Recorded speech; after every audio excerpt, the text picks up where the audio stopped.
اے مومنو مبارک رمضان کا مہینہ۔ السلام علیکم ورحمۃ اللہ وبرکاتہ۔ الحمد للہ الذی کفا وسلام علی عبادہ الذین اصطفیٰ، اما بعد فاعوذ باللہ من الشیطان الرجیم، بسم اللہ الرحمن الرحیم۔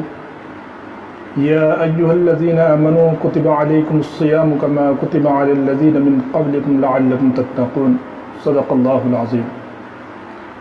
محترم ناظرین، رمضان المبارک کا بابرکت مہینہ چل رہا ہے۔ آج کی اس مجلس میں ہم روزوں کی ان صورتوں کا بیان کریں گے کہ جس صورت میں روزہ ٹوٹنے کی حالت میں صرف قضا لازم ہوتی ہے، کفارہ لازم نہیں ہوتا۔ اس کی چند صورتیں یہ ہیں کہ اگر کوئی شخص جان بوجھ کر الٹی کرے، قے کرے یعنی الٹی کرے، تو اگر منہ بھر کر الٹی کی تو اس کا روزہ ٹوٹ جائے گا، قضا لازم ہے، کفارہ لازم نہیں ہوگا۔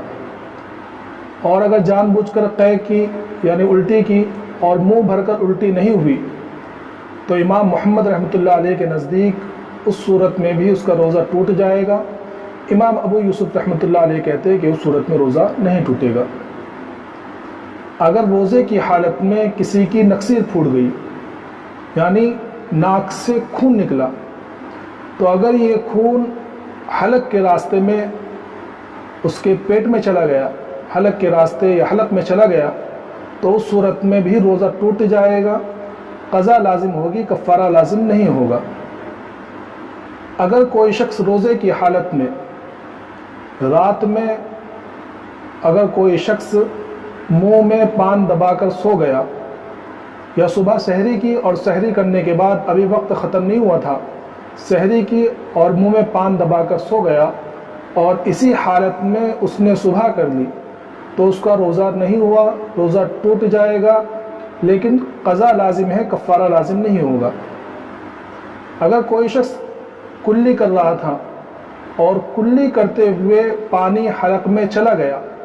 تو اگر روزہ یاد تھا یعنی اس شخص کو یہ معلوم تھا کہ وہ روزے سے ہے، تو اس صورت میں اس کا روزہ ٹوٹ جائے گا، لیکن قضا لازم ہے، کفارہ لازم نہیں ہوگا۔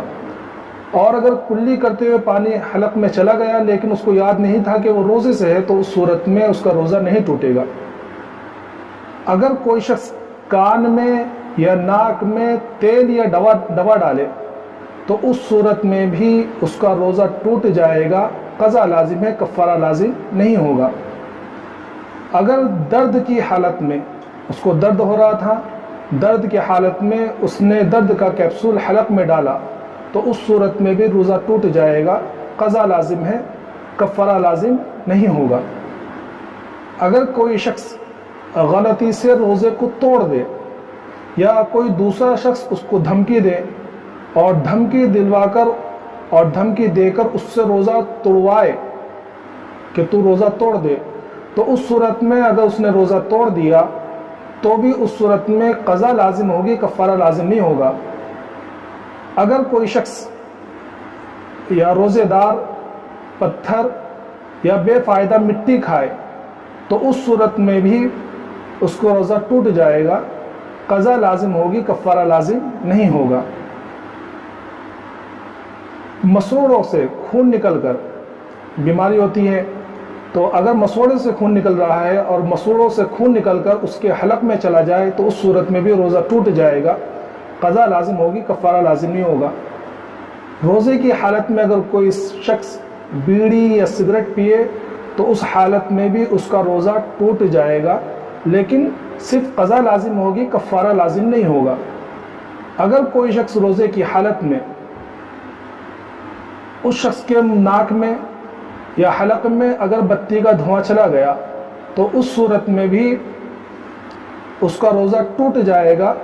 قضا لازم ہوگی، کفارہ لازم نہیں ہوگا۔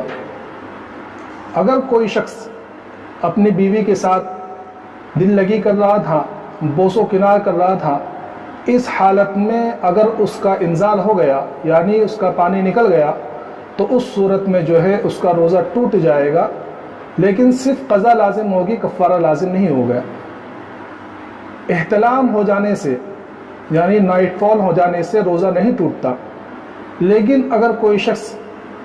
یہ سوچ کر کہ اس کا نائٹ فال ہو گیا یعنی اس کو احتلام ہو گیا اور اس نے یہ سوچا کہ اس سے روزہ ٹوٹ جاتا ہے اور اس کے بعد اس نے کچھ کھا پی لیا، تو اس حالت میں اس کا روزہ ٹوٹ جائے گا، لیکن اس صورت میں بھی قضا لازم ہوگی، کفارہ لازم نہیں ہوگا۔ اگر کسی شخص نے انتہائی مجبوری کی حالت میں روزہ توڑ دیا، جو بہت ہی زیادہ مجبور تھا، بیماری کی صورت میں ہو یا مرنے کے قریب ہو، تو اس نے انتہائی مجبوری کی حالت میں اگر روزہ توڑ دیا تو اس صورت میں بھی اس کا روزہ ٹوٹ جائے گا، صرف قضا لازم ہوگی، کفارہ لازم نہیں ہوگا۔ یہ وہ چند صورتیں ہیں جن صورتوں کے اندر روزہ ٹوٹنے کی حالت میں قضا لازم ہوتی ہے، کفارہ لازم نہیں ہوتا۔ اللہ تبارک و تعالی ہم تمام کو صحیح طریقے کے ساتھ روزہ رکھنے کی توفیق عطا فرمائے، رمضان المبارک کی برکتوں سے مالا مال فرمائے اور رمضان کی تمام برکتوں کو لوٹنے کا ہم وہ موقع عطا فرمائے۔ اس کے علاوہ اگر کچھ اور مسائل ہو جو آپ کے ذہنوں میں ہو یا آپ پوچھنا چاہتے ہیں تو مقامی علماء سے رجوع کریں، اور اگر ہم سے پوچھنا چاہتے ہیں تو آپ کمنٹس میں اپنے سوالات لکھ کر بھیج سکتے ہیں، انشاءاللہ اس کی آپ کی صحیح رہنمائی کی جائے گی اور صحیح جو ہے آپ کو جوابات دیے جائیں گے۔ اللہ تبارک و تعالیٰ ہم تمام کو عمل کرنے کی توفیق عطا فرمائے۔ السلام علیکم۔